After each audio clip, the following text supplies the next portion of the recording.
અમારો ફ્લેટ જે કીર્તિ પટેલ ટિકટોક વાળી છે એને 6 વર્ષથી કબજો કર્યો છે।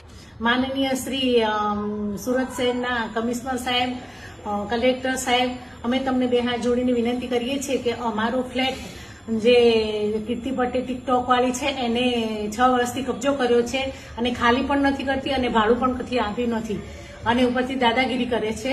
તો અમારો આજે એનો 2 કરોડની ખંડરીમાં એનો પકડીને સુરતમાં લાવ્યા છે અને જેલમાં પૂરી છે। તો હવે આજે અમારો એ પણ ફ્લેટનો જે એ કેસ અમારો તમે સોલ્વ કરવા માટે વિનંતી। અને અમે જ્યારે ફ્લેટ ઉપર મળવા જતા ને ત્યારે દાદાગીરી કરતી અને સનો તમારો ફ્લેટ ને એમ બધું બોલતી। માનનીય સાહેબને જણાવવાનું કે એના આજુબાજુ વાળા લોકો પણ પરેશાન છે અને અમે બી અમારું કુટુંબ બી એના ત્રાસથી પરેશાન છીએ। તો એ સાહેબ અમને કોઈ પણ હિસાબે એ ફ્લેટ ખાલી કરાવી આપવા વિનંતી। એ ફ્લેટના કાગળ ટોટલી દસ્તાવેજથી મળી અને ટોટલી ડોક્યુમેન્ટ મારા નામના જ છે।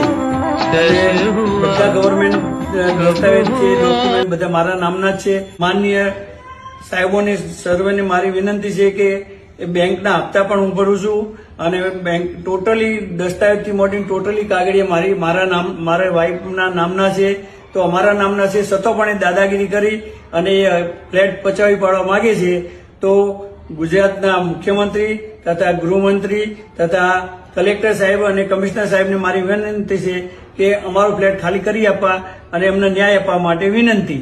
એટલું અમારી અરજી સ્વીકાર કરશો।